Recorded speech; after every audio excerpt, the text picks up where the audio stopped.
Hey everyone, and welcome back for another deep dive. Glad to be here. Today we're really excited to be diving into the "let them" theory by Mel Robbins. Oh, this is a good one. Yeah, and those two words "let them" sound so simple, right? Yeah. Deceptively simple. Deceptively simple, exactly. But Robbins argues that they can really unlock a happier, less stressful life, and that's what we're going to be exploring today.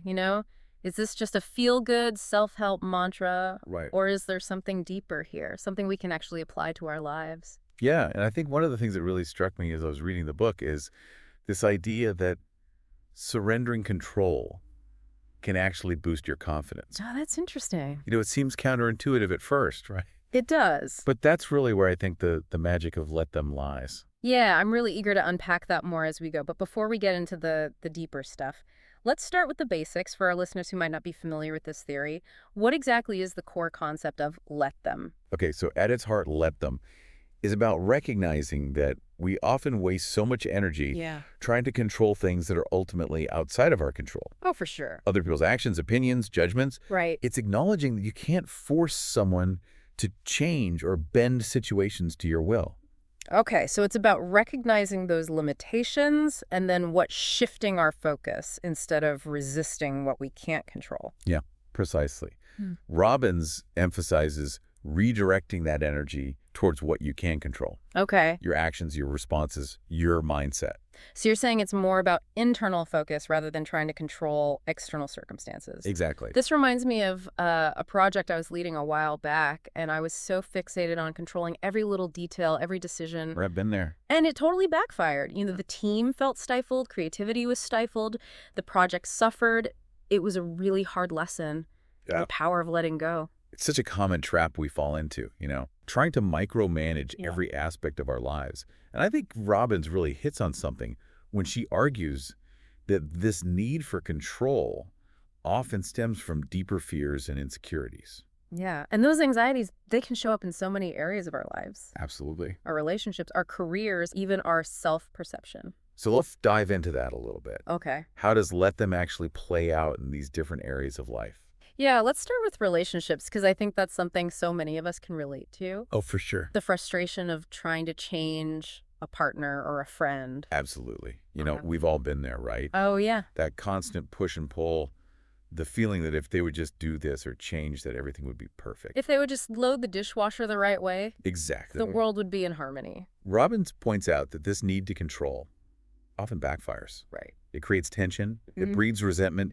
Instead, let them encourages us to accept our loved ones Okay. for who they are, flaws and all. So it's about respecting their autonomy, their right to make their own choices, even if we don't necessarily agree with them. Exactly. And that's not to say we become passive or abandon our boundaries. Okay. But it's about recognizing that trying to force someone into our mold rarely leads to a genuine connection. So finding that balance between holding on to our own values and also creating space for others to be themselves. Exactly. And that takes us to another area of life where I think this concept can be really powerful, our careers. Yeah, we are constantly bombarded with messages about success and achievement. Oh, totally. Competition. It's so easy to get caught up in trying to control our career trajectory, Yeah. chasing external validation, Right. comparing ourselves to everyone around us. It's like this never-ending hamster wheel Yeah. of striving for some unattainable standard of perfection. And Raman suggests that this constant striving can be so draining, for sure. and it can ultimately lead us away from true fulfillment. So let them, in a career context, encourages us to release that need to control the outcome, the promotion, the recognition, the corner office, Mm-hmm. and instead focus on our own growth and contribution. So it's about finding that intrinsic motivation, that Yeah. passion for the work itself, rather than attaching our worth to these external markers of success, That's a great way to put it. which I imagine can be incredibly liberating. It is. But I'm also curious about the potential downsides. Some might argue that "let them" could lead to complacency Right. or a lack of ambition. How does Robbins address that? Well, she's very clear that let them is not about becoming passive or settling for mediocrity. It's about shifting our focus from external validation to internal drive. Okay. It's about recognizing that true success comes from aligning our actions with our values, not from chasing someone else's definition of it. So less about lowering our standards and more about redefining what truly matters to us. Exactly. And this shift in perspective can actually fuel our ambition in a much more sustainable and fulfilling way. This is all sounding really empowering so far. But But you mentioned earlier that let them is also linked to building confidence. yes, And honestly, that seems a bit counterintuitive. I know. How can letting go of control actually make us more confident? It's all about breaking free from the grip of fear and self-doubt. So much of our insecurity stems from worrying about what others think of us. Oh, yeah. What if they judge me? What if they don't like me? What if I fail? That inner critic. Exactly. Yeah. But when you let them think whatever they want, when you detach your self-worth from their opinions, something really remarkable happens. Okay, I'm intrigued. Tell me more. You reclaim your power. You free yourself from the need to please everyone and meet these impossible expectations. And in that space, you create room for authenticity, Okay. for self-acceptance. So recognizing that our worthiness isn't contingent on external approval. Exactly. It's about recognizing that we are inherently worthy, regardless of what others think or say. That's a powerful message. And I think one that so many of us need to hear, but I'm also wondering, all of this sounds great in theory, Right. but how do we actually let them into practice? That's where I think the book really shines. Robbins doesn't just present the theory. Right. She provides concrete tools and exercises. That's what we're here for. Yes, to help us integrate let them into our daily lives. So give us some examples. What are some of those tools? One of the first things she suggests is identifying the areas where we tend to overcontrol. Okay. It could be in our relationships, our work, or even just in our own thoughts and anxieties. Right. It's about becoming aware of those patterns, those moments when we're clinging too tightly, trying to force outcomes. So self-awareness is that first step. Absolutely. And once we've identified those areas, Robbins then guides us through practicing something she calls conscious detachment. Okay, conscious detachment. I love the sound of that. It's about acknowledging that you can't control the external situation or the other person's behavior, but you can control your reaction to it. So instead of getting caught up in that whirlwind of emotions, you take a step back, you breathe, you choose a more peaceful, empowering response. So it's not about suppressing our emotions, Yep. but about becoming more mindful of them. Exactly. Creating that space between the trigger and our reaction. Yes, and Robbins provides practical tools to help us do that. For example, she talks about the importance of mindfulness practices like meditation, deep breathing, even simply taking a moment to pause before reacting. Right. These practices can help us calm our nervous system, create that space between stimulus and response, and ultimately choose a more conscious, intentional way of being. It sounds like let them is really about reclaiming our power, but not in a controlling way, Exactly. but in a way that empowers us to navigate life's challenges with more grace, wisdom, and ultimately freedom.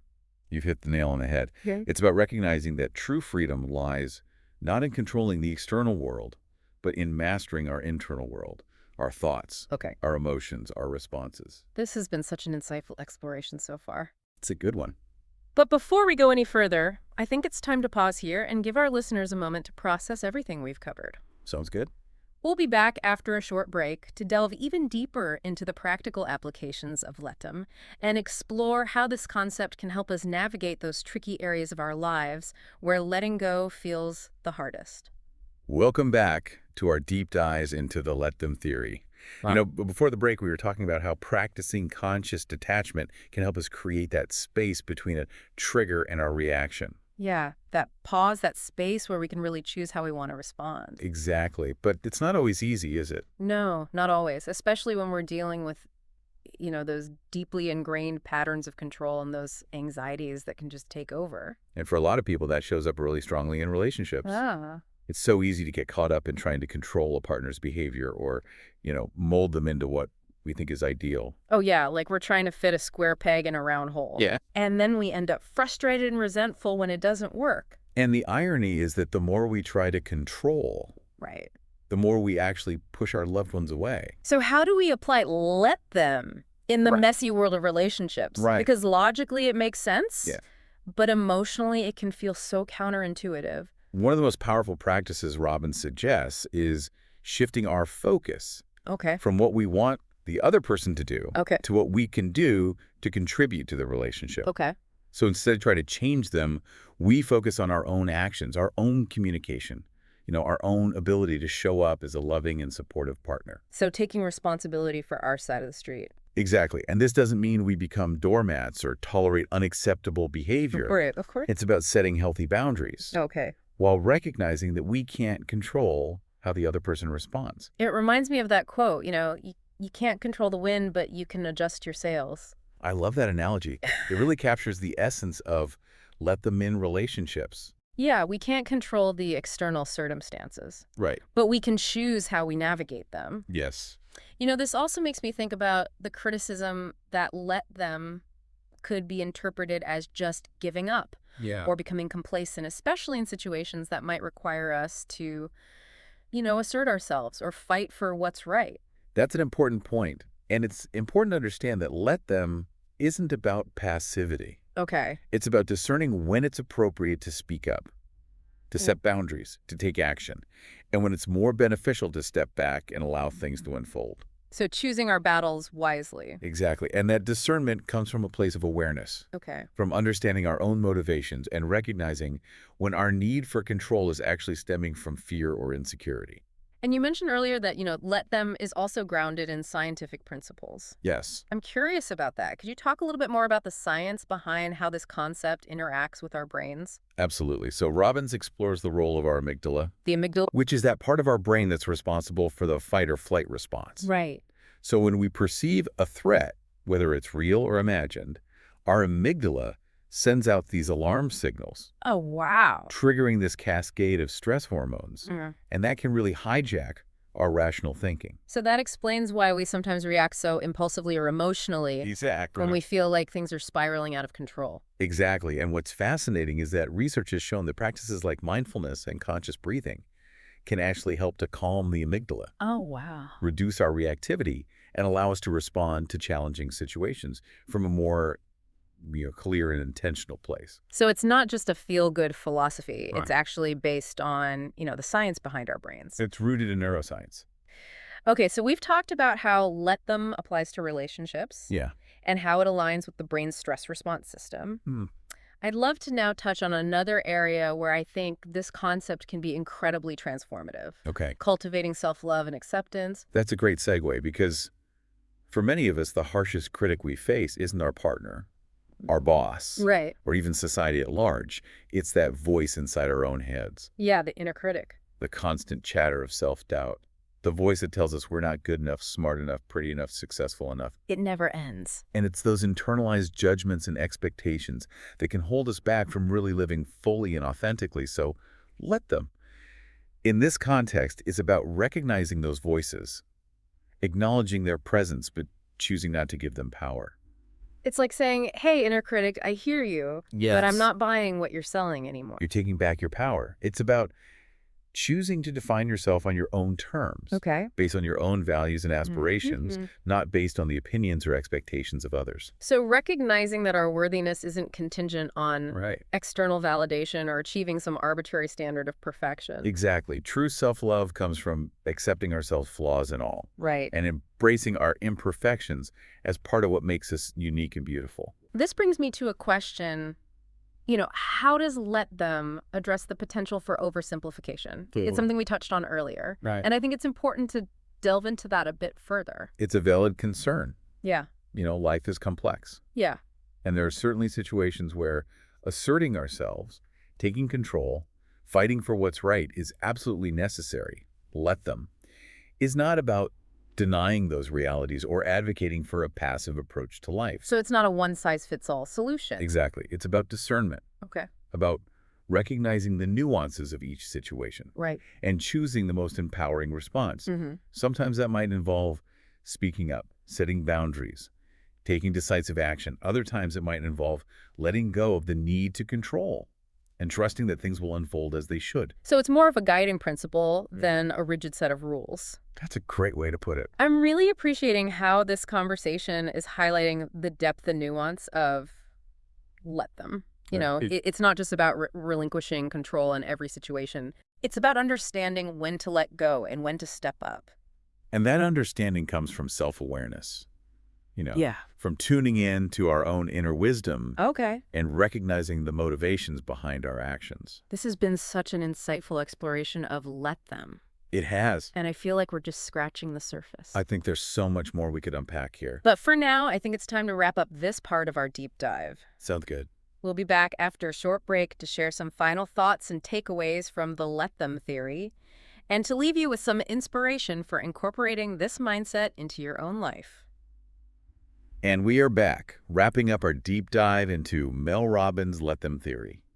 It's been a really thought-provoking conversation. It really has. As we've been talking, I keep coming back to this idea of the power of perspective. Yeah. Let them, it's not about trying to bend the world to our will.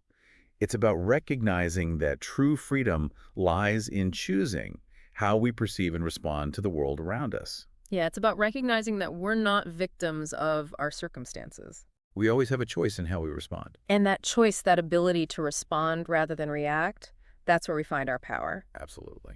So as we wrap up this deep dive, what are some of the key takeaways that you hope our listeners will carry with them?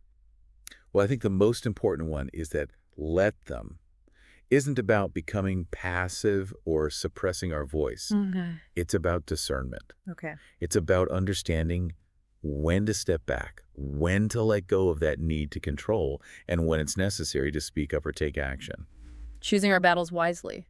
Exactly. Recognizing we can't control everything, Right. but we can control how we respond to what life throws our way. And another crucial point is that, this is a practice. Yes. It's not a destination. It's an ongoing process. It's something we cultivate over time with patience and self-compassion. Absolutely. We're going to stumble, we're going to fall back into old patterns, and that's okay. It's part of the journey. The key is to notice those moments without judgment and gently guide ourselves back to that place of letting go. Yeah, just like learning any new skill. Exactly. It takes time, it takes effort, and it takes a willingness to embrace those stumbles along the way.